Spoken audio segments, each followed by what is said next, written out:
الله جل علا من لا إله سواه، يا عبد قم لله ولتستجب لنداه. الله جل علا من لا إله سواه. بسم الله الرحمن الرحيم. الحمد لله الذي خلق السماوات والأرض، ثم نصلي ونسلم على رسول الله الكريم محمد بن عبد الله، سيد المرسلين إمام المتقين، سيدنا محمد صلى الله عليه وسلم وعلى آله وأصحابه ومن سنة بسنته إلى يوم يبعثون. أما بعد، اللهم اشرح لي صدري ويسر لي أمري واحلل عقدة من لساني يفقهوا قولي. الحمد لله. ما فبيا بروكو بينا غيرماتبا ما امي فبنا مالام اجاكيا نقبل مفولو سيدي كوندا بروكو تونتومولو تيتنا رساسي دان تونتومو دي تونت. الحمد لله الذي خلق السماوات والارض. de se de sasidani gbenjo buruku muje ba na ni jimbera se won ya sama na ate won ya bubuka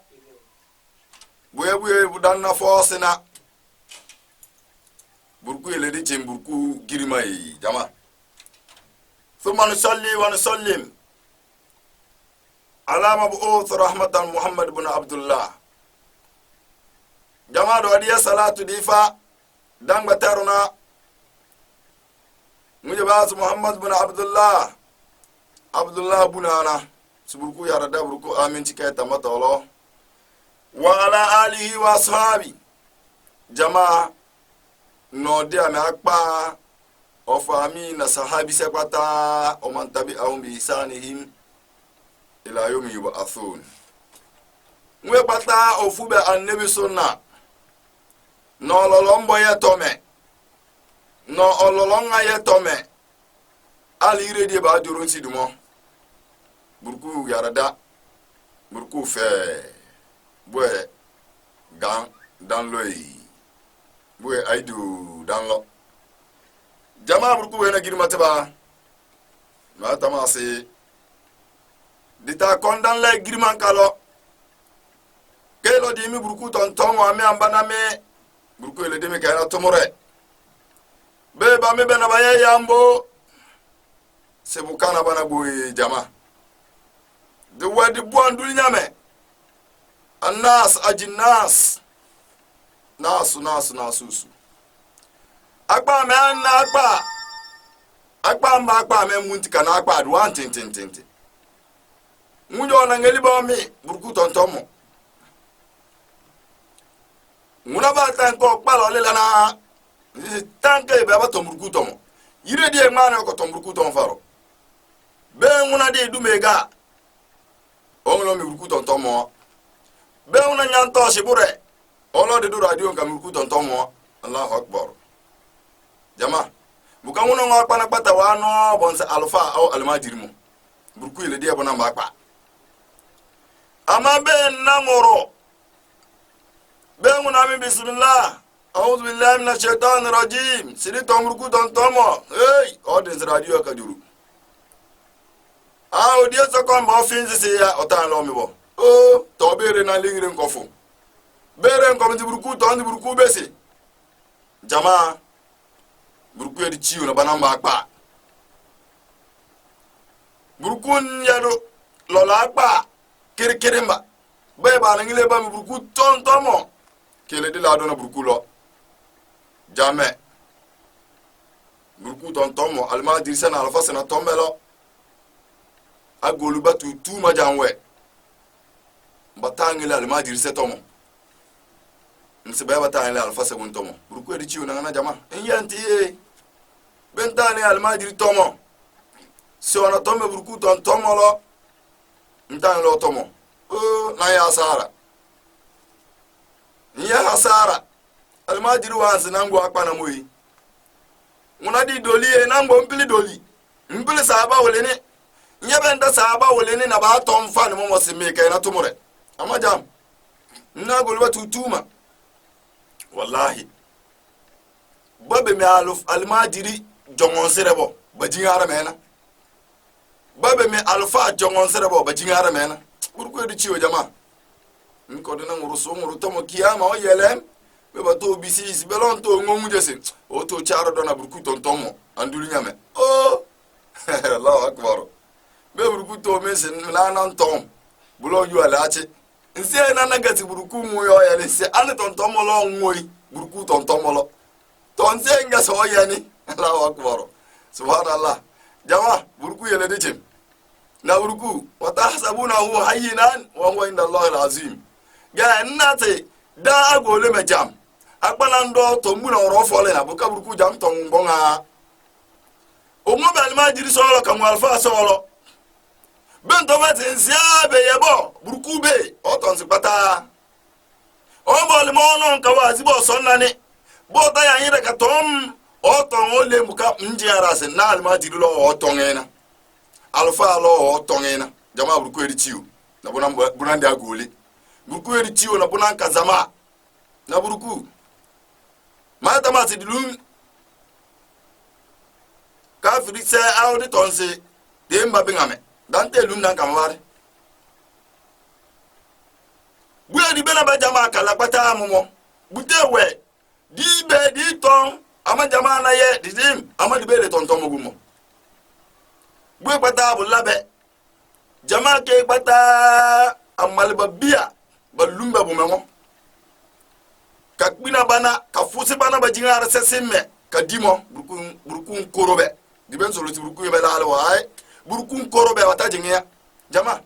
be ba to wanzu bu solo dan ton tomo wonni ngeme bo bu wuti agoluba be ba wansi dan da gole bo muti ababa na won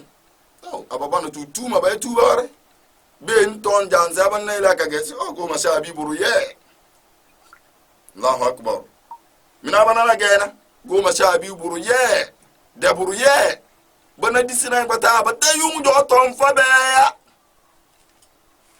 jambe da yungu do ton fa dum belo di kere bere tere to jama amen kusuntu biya be ba ton to mo kalli alma diriselo de saga ba gante se he ana alfase buje na tombe temba jingara to momo iye heifa kada yeme digbe alfa we ba alfa mo jama ba nse agberi ba nso yo bin pe na mu je ba abese ajenga ngobo do alquran to no tom alquran to no tom simunjo otaje mo se hali yasawi alladhina ya'lamuna wal ladhina la ya'lamun la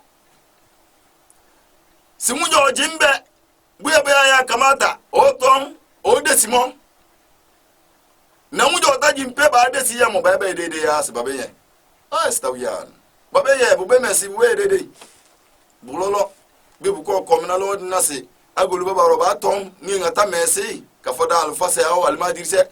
burku na fodu zimbiri kare suru na zimbiri suru we bu zimbiri we gebe suru de bara lo zimbiri fe bu ye don yawu don ko di buru suru be zimbiri saru me nyele tomonga nanga be kona ngare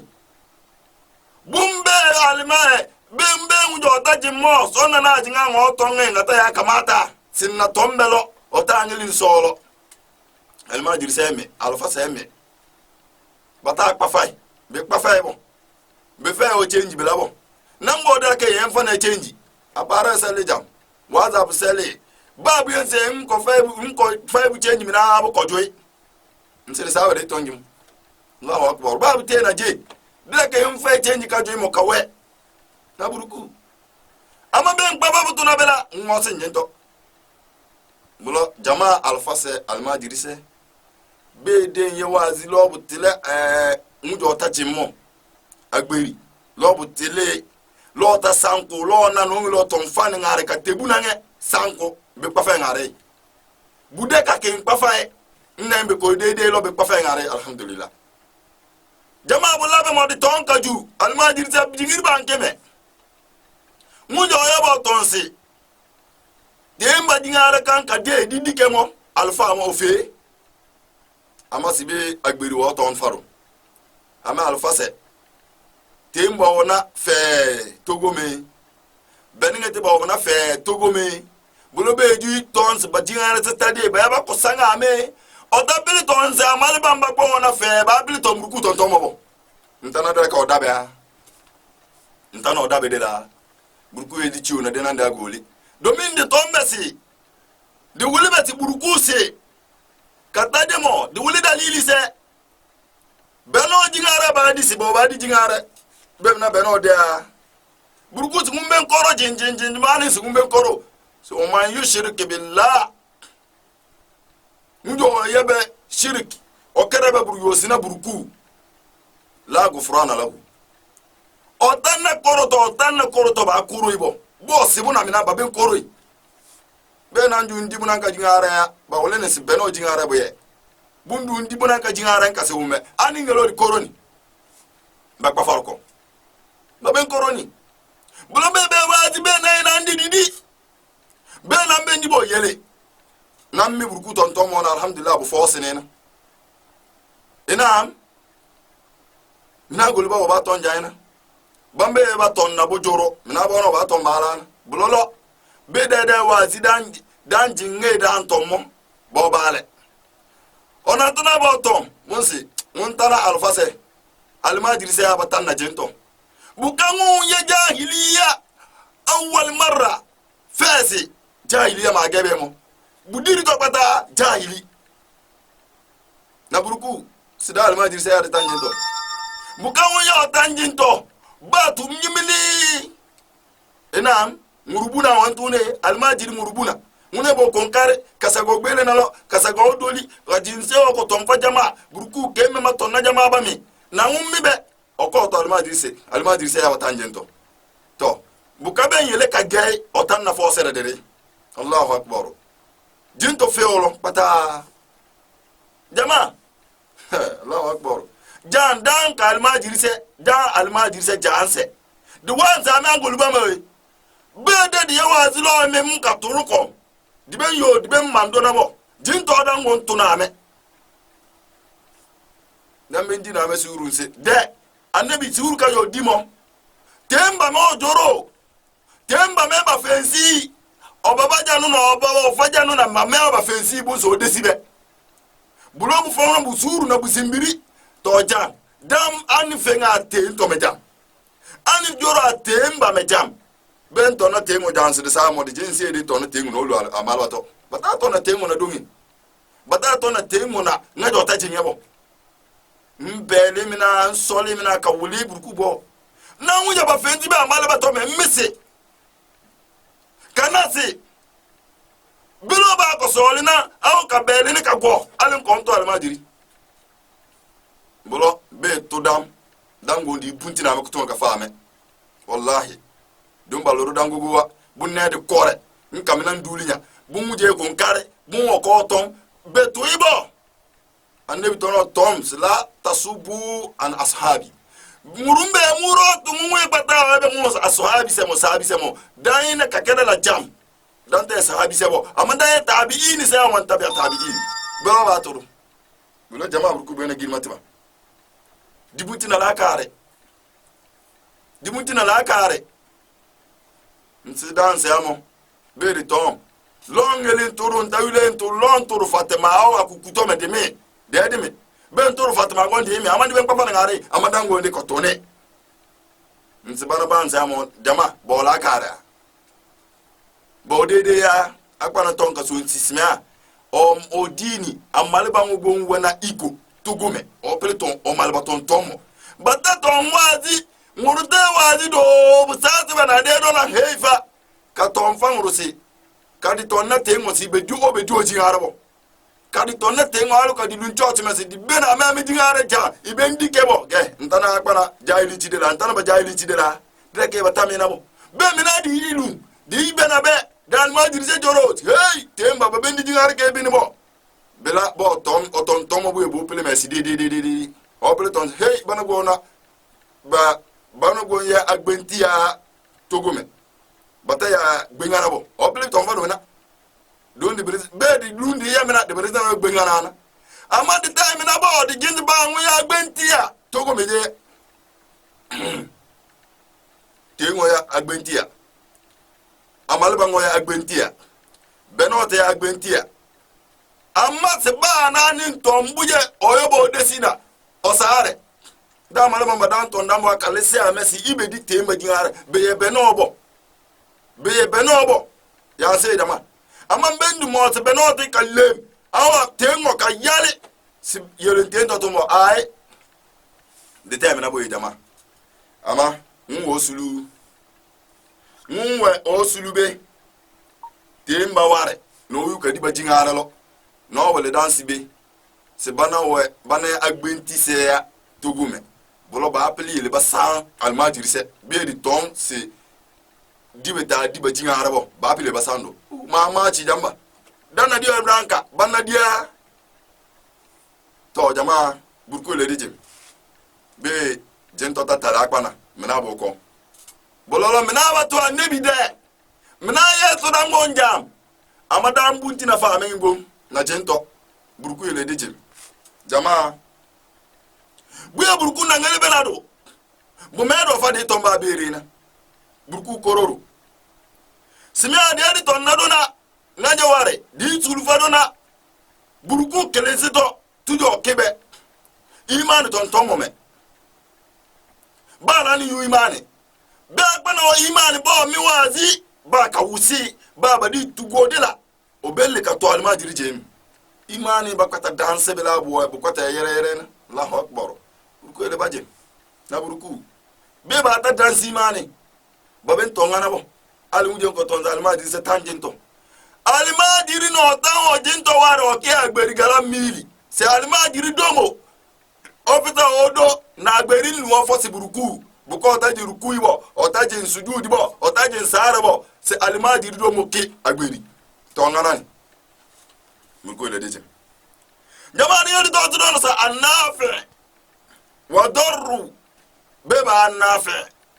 mujo kibe mujo na kelense be akpana obuje mo wefa Allahu akbar ariziki yo bi alule meyo alafia meyo buruku ya mujo na kelense be bunane kwata wa darru simia au mujo na ebe agbana buje ola kari njuru o kwata mo sene be alafia meya be riziki mo sene be tonto mo sene be ge mo sene buruku ya jama buruku na bugo gomena buru fe bo peleye bunani nge bukeniza agbana ka bunza agbana ka deji agbana oyugutia owensia ka gantena buruku abu ngoti abu tinzi abu burufe buruku na jama ba on feja ba on kera iman jama amen se Allah wa da unafi buruku de bere kom won ya mu jo na kelensibe ba na mbo bujolo laga moyi akpana uje kia mun ya jo una jam a mu ja ministre jam a mu ja mini préfet jam a do sahara me agulu ba mu je bolle se katese ba o ya tutumo ba o tere ba o ta jangale si mon bolle se si buruku na e mama chin ay buruku na e ay balolo amebo muje ta do na to force mo ko de force buruku ya mama chin buruku kelense amemena burufe sibuna na nwe minyara ta kama bobele kelense akpana gantena buruku goloba on faje si buruku wahdahu be ben yugundulinya be gbon ka gantibo be mosi mbenkele na ka gantina sheria bo be muta tinzini boya bu ngosi ni ya si burufe batonzina ai bembia kaye kango ya maburuku kango same ai buruku ya mena o jimbelo ya mena bolo buruku le deje jama buruku be na girma tiba qala ta'ala hakiman an Ibrahim alayhi salam qawluhu liqaumihi burku tanalo na anabi Ibrahim ajinga ngo burku faaje ntoton Allahu akbar zaman tanka ye dibole di obo otonna ozuri yake o jamaa ke burku fabon mbujo kemo sibe burku oton sa'udhu billahi minash shaitanir rajim jamaa burku le bu force c'est quoi anabi Ibrahim oton naomba si burku si o bisibe kola ata'buduna min dunillah o burku tanga ma nabi Ibrahim burku na tomena so ton naomba no baba na fay beni nga so di bosse di tonga kalabare wallahi hikima hakiman burku fay hikima ka fay din to ka sur fay hikima se ba fay dulinya folo Allahu akbar khairan kathira ba fay alheri bonbonka me ba ko fani hikima mba ko fani burku fani cinto ka fani hikima se ba fani alheri bonbonka jama na burku ku force ni na alende foro burku ile bu force burku fado hikima jama ba nabi Ibrahim na la ba nga ngo foro ate ape ani yo nyambu je buta force mo mi no to na burku bukabu wisi temba titiru se bongbomba kabo se be ba komba yo buka nabi Ibrahim o baba ya temba dodo a titiru na komba yo ne sinse yemenana gembu na bujo bo bar na ram burku se ke amemo o fonda burku se ata pe o tonse la akbar baba ya obiji donc kola atabuduna min dunillah ma la yanfa'ukum shay'an wa la yadurrukum Allahu akbar sima baba na to tombesi ame burku se na ntiri manzuma de bosse ma tons mu ta force mu musi iye bota bem na yemble bota boro kagantina burku konkon a bumbu ya buben force ame boro wala yadurrukum bumbu buben ngoza ame boro buben surfa ame boro buben ngoza ame boro Allahu akbar na ane Ibrahim nabisi o jamaa kamena o filakum se wayo fame wayo fame na bumbuje ikela ka tinza me sibi na fame burku momo wayo e wakonyongo ma ba no jamaa ke kwata ka dobe buruba e wakonyongo jamaa si do wakonyongo bambe jambobe balati ba jibunge kore na pana na bonse baletuna jamba balati ba goluba ba diti batia mina kono tulare te gala mili kado bujoro lo suyi bu ko fili so wone muno tulare du to o wala me to e baletuna bu to du tulare se o so e fran mo ai o du be tulare no gantimo mmebe bu motinge so ri ntintinti muruna me gabe me na to no na unje ndingire takere mo bu ye gbito la wa kwaro bu kan bu won lo mena ben bata kana bana sinyi na sina bo wule ame buta bo wule ame se gbaruto no ye burku mele de sonna bebo ye jama ni na jamba gulu gbaruto ba wena dem baba na goro ya bana to ngore mutuna ngono bana to goro ade no fe tuyi jaba biri karate paga no la mino ile si otafubo na okwata be na ni mo kese ni sinense kona buru mo to mfa ngare mina dem ba wena ama jamba bana yuje ndo dundu ya baba bafo na pa bumba yuje se bendet in the param kaman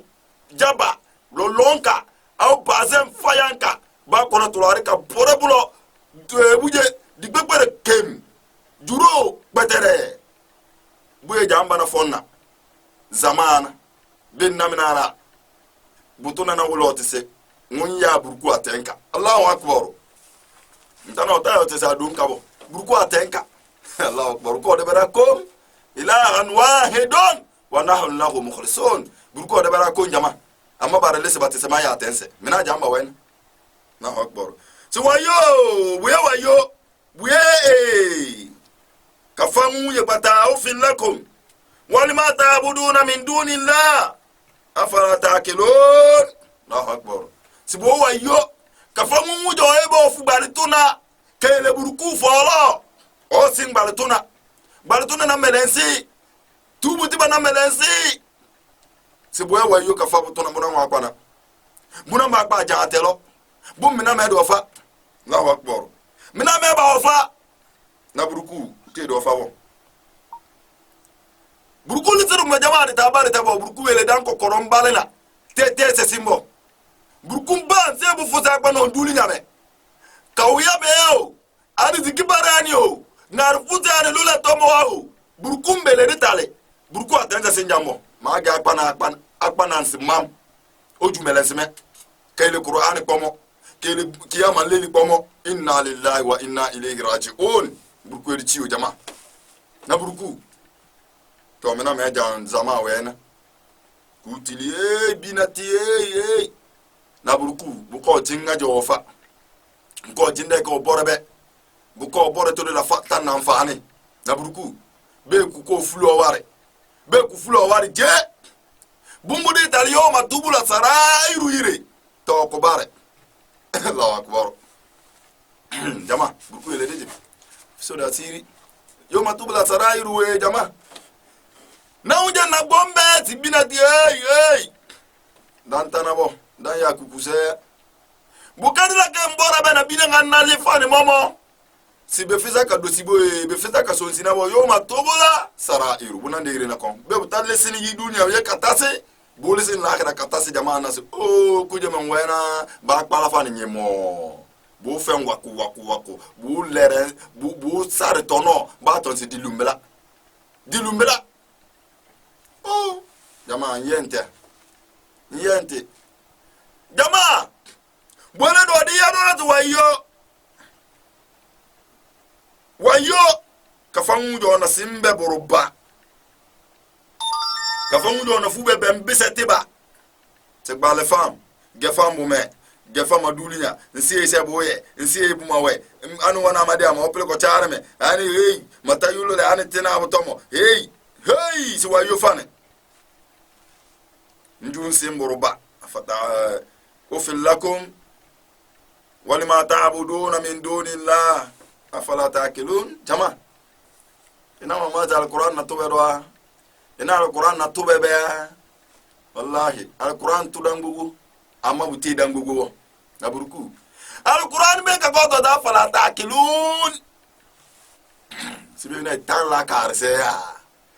ambe ya bana bambe bana simbe bumbuye bambe bana simbe buruba bembise dange ya ayo bureya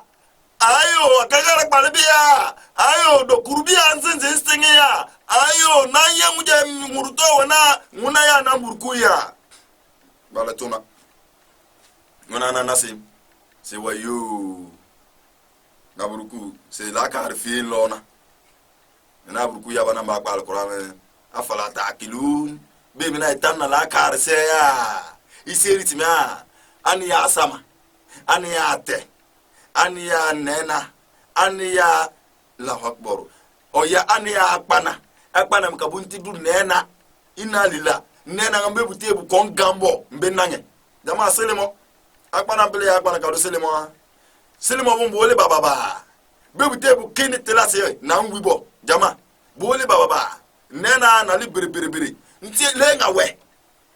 njine buku baranya inna lillahi wa inna ilayhi rajiun jama ani ya tilinge ba nkuna kote jama ege kube kasa aselole ka ko dubuna nyimeli bu ko mbotiri bu de dunna na garbu mebela lenga funa kalu belon be seri ngabo londe lese ngoro burku ndi kan ngoro sensi burku de la afala ta kilon sababu sinti la karfe njaya la ankeli feya ntata seriba bulani ya lonju mfunguru singu ya burku lo ngari buru kazinti de bunyina gbanne mafa buna bunti kom buruku bolo bunti kom buruku bolo kawai dembe bo mene na buruku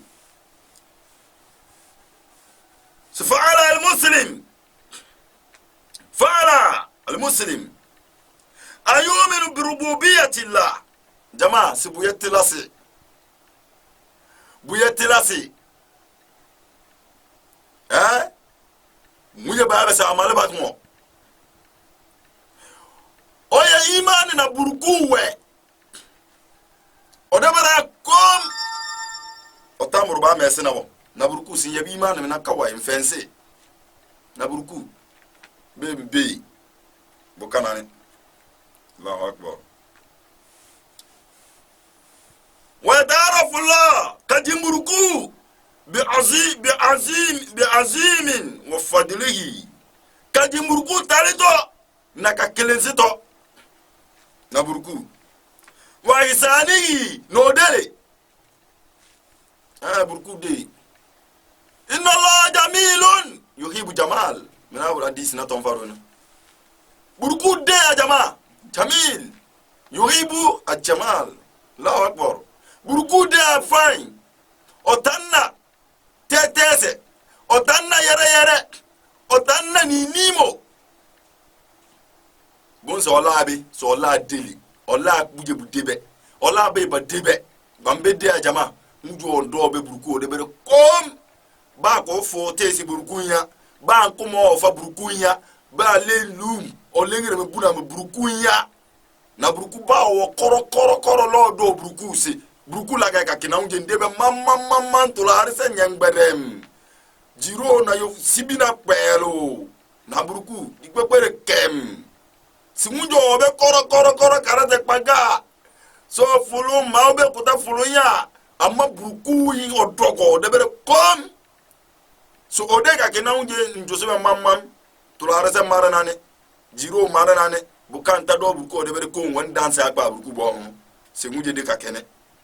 na buruku tonante de le buruku to mbute param soka desi ka joti buka ndo benon bembe an sibame bembe an nonome bembe an nkiame mamachi jamaa kuye jamaa ofana kuye jamaa ofana bata sinna buruku akwana sinna buruku ka go o sinna buruku ka fore o tekere imani si buruku be ye fadamboy nanane burkume ya fanane ndebere burkume ya fabo bwele jam nyana kete tiba tutuma si joroje goyene ma si joroje ba benta ameke ya na bara si diben joro je beje dina goyene ma dina kena kana belo men joro ba benta na lo dela je dosi je dole la foli bo dela mbia disandela mbia to jama ta be fara boy jama ben na unjo joro paro odo buruku ya karaber kom ojin sila ke mala go buruku fansa mina una tonka juru ama unjo odo be buruku sile kaba kangum yoma tubula sarairu waman ya'mal mithqala dharratin sharran yara waman ya'mal mithqala dharratin khairan yara jama gay ko ti jama janna si idoro de sababe nyoro na bo yino di azire ga fuluma kiyama ko balo ba kono bo ngumbe bo kimmom ko de za akwana so aw foro na kusibina aw kajuna sibina aw asiana kasibina omun sina wako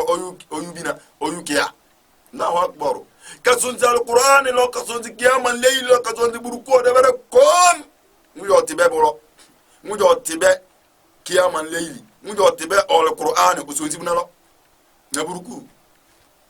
إنا لله وإنا إليه راجعون فمن يعمل مثقال ذرة خيرا يرى ومن يعمل مثقال ذرة شرا يرى ناموجا يبه بواني مليو كادو ميلي غومه بواني مليو كباكا غنكياجو بواني مليو كادو لنغري بونامه سي ينابو كياما يري يوم تبلا سرايرو يلي ينابو بنت يا رغيري كسانا بلا سي يناكه جماعه بركو يلي دجي na gbana wo fom mabenjoro ye joro mpa ke gouvernement ire di kwa kana alka wala tala ba nguna ko kambu katapila ho msaga katapila nderenya se o jurufe mo de roke ya burku le ciu na ngana jama bendo burku bude ya na burku don burku de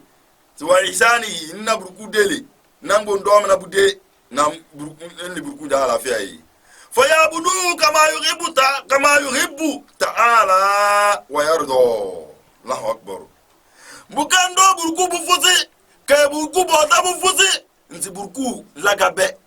nti burku na ngelibe no yaradan ye tambata no o yaradan ye gang lo kiyama ka palo yi dulu ya meje kiyama ka palo jama burku le deje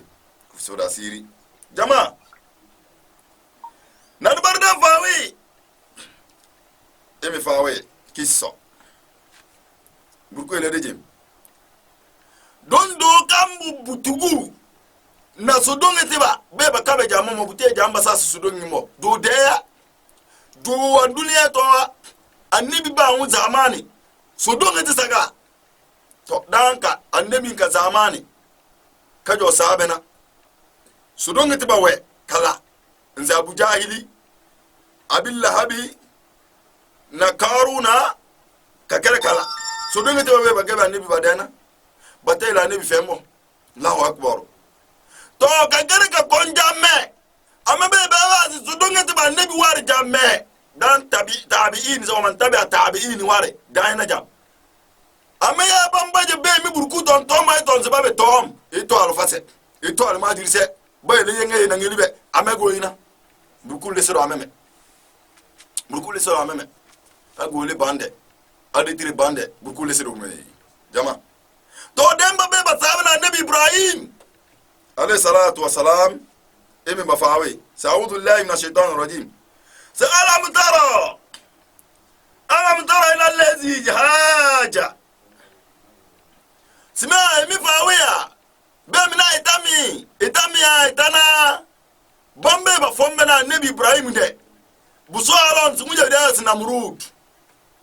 بمبي بفهمنا النبي إبراهيم ده نبركو نمرود tete ba demba na be ba sin ba ti burku de lana zibango me burku se ya Allahu akbar salam tara lil ladina haja Ibrahim fi rabbi ba fonna Ibrahim burku solo Allahu akbar ana ata'u al mulk se bango burku fa banjo to bango ye burku se ya Allahu akbar mina ba sai ba burku de lana ba fo na ne Ibrahim namrudina won se iz qala Ibrahim rabbi allazi yuhyi wa yumit Ibrahim wa tanna namrudu zaman ka ona fomena annabi ona fomena Ibrahim na tona se hey na fomena se nyanya burku mo ndante pa nte burku ba so ya burku ya won se Ibrahim se to burgu muye de nasimbe muna ya muje ona fabo woso ona be so aleta muya muje ona kube kubo ona buntina ko jam Allahu akbar bungun se qala ana uhi wa umit so Ibrahim ngana ntomna mango na kuma fezia bala me fa ya mango me burgu ibo jama ga la kar tom la kar fe mina de bare so donge kalana bana ngata mo bobu ko azaba bidam kiyama ka palo bobu ko azaba me na burku jama burku bana giri mata ba mina me ko na fonna dal ma dirisa jayina ka kere kala dal fo se mina e fonna do ka jindo turfe njam be bato sensini nsina na to fo mesi jingare kamba ele badi ba hunye bujo gelibe ba be to nsitemba medi amala ba medi temba jingare mo nango nyembe wala jintoli kata radio me au kasa WhatsApp lo group me ka tonko jama asme a idea ka kona ndalile ama odi so ton yere salma di se ya watangento ko yo tangento burku yelenji mina de mba fonna ande bisena bo na murudu simumba nguna fezi ko Ibrahim fa inna Allah yati بالشمس من المشرق فاتي بها من المغرب الله أكبر babli tinjeti nkum fensi to buruku ya be kajanga bon oloke bon dialo bon oloke kadelere bon oloke kadelere nam bon koranka kade faragere fonga kon kade faragere kasa azna belali to kabange gabe talena na soso kanya ngamo kata kalena na mor kanya ka faragere na soso kanya ina mamatia nge ene Ibrahim tonga na murudu na buruku opila jama obepili ti fabuhita alladhi kafara wallahu la yahdi alqawma adh-dhalimin jama falaki jama otadijata jama obepili Ibrahim na namrud ona fombene namrud falaki be mo mi faawi ke to nan to non nabar na murudu be pele wallahi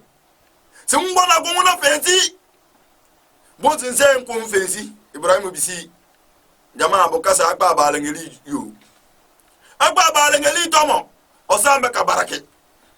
na buruku mo ze ko mawle ni nsema ko be ma na fensi be mango maburuku tere bo de lesimu je sinanla bo ko muje jamaa la kare na kere ngaja ana ko bume ana ofensi bume nyela muja sola bun ko muje bun de ba fensi muje ko ba ma sa ai mun yele be muje mun fensi munana mun ko ba muje mun ko na boyina la kare na kere ngana jama na murudu bun fa buhita alladhi kafara wallahu la yahdi qawma zalimin jama mina muja bata ave daraga buruku solo to tanglo mi buruku ton tomo o tanglo na alma dirse sibire o tanglo na alfa sibire mo simina oye ya iyambo oye wayo yete ka yugui anduliame odo anzo fole bukan o lingire me o tangla alfa sitomo o tangla alma diye tomo sibabe tom o ya fala o benja ku bo fa ba zo obina o ko beriti yengerem o ko beriti yekeke o ko beriti pusa batage sakata sokoro na buruku sakata sokoro na ebe pusa mo na o ko beriti na pusa na buruku don toma almadi sabe ka kerotam ka sawo beele na lo ka fito bina beele bina oju ba na ole akpa na otomo jorobo wisina bo otom buruku don tom bu jorobo wisina bengeli da ke ntumo ntagu nko to ejamame unangbe ka geni ka jinsintan la kare mina bala fiye Allahu akbar bula burku le rijin jama muya bada ba daraga oyebe so doge oyebe manya man burku solo man bonke a oyube oya onantuba solo kabdo nantuba wahala bata tali buru faibo sungo ko berense falai sifa buhita alladhi kafara wallahu la yahdi alqawma adh-dhalimin burukuta oya kiri ka famu jo men ti bo tandule me boy Allah jama buruku be na girma taba maga sidam faawe ka sinji dam faawo wule du buye pata bu tembena akpana yele sudumi akpana yele mankia akpana yele manya mam na opeli kadi dunia kadi lahira ama bembe si buruku ton ton ba tombuna ya bu sinana ni tumurubuna murubune nani tuiso tanjinto murubune nan ton zo betom buruku ton ton mo bute unsa ka fabriquer bo bembe ka sangana me si bayele nindin dulinya dambe yele ton ton mo nan ton nan ye kaju ben yebude yefanti ben yebutade nankaya wallahi limisli hada fala ya'mal al-amilun jamaa bonan ko solo nadi beli fala se nadi beli yete mesebo nadi beli wahala mesebo nadi beli asiri se fuluto yoma tubula sarairu kiyama sin toka palo asiri se tete se fuluto di beli silobo mafabuna bunti ko murku bolo kalisa alfasa to mon lingre mes te banya burku banna to burku to mo be wosna be bo kalisa alma di selo to mon lingre me te banya burku banna to burku to mo anam me burku nga kena tumure be sagamba alma di kara se o jongon sina budde fana mo be sagamba alfa kara so jongon sina budde fana mo na alfa go be fulu alfa asiri bo alfa se di suri be se fulu alfa se dona asiri se jaili se mo be ko fulu dona asiri se ma alfa se jaili se be na bo warake na burku don jaili se tutu mo jam agberi se tutu mo jam bangeli alfa se jongon sire alma di se jongon sire badoko ba ina tumare kabunti kada wala alfa se burku fame hikima burku fame suru burku fame aske ifisivo dona asiri se na jaili se agberi simple kabam se na mena burku yele de jem ifisivo da asiri burku farsa nasara de sur burku de fadan ka otuba dan ko ta ka otuto me do fa burku ka gbano tuto ni nga we so pansere ni nga we luto meleto ni nga we ngonga ni nga we nguru fe boburume na burku bebu taduna de ngoro kwin tuto onane nkilinsina so na pansele nkilinsina loto na meleni nkilinsina burku ta burku faru munasara burku faru sotutunga burku ele de jen kafso da asiri aqulu ma tasma'un ولسائر المسلمين والمسلمات من كل ذنب فاستغفروا إن الله هو الغفور الرحيم أيها المؤمنون والمؤمنات السلام عليكم ورحمة الله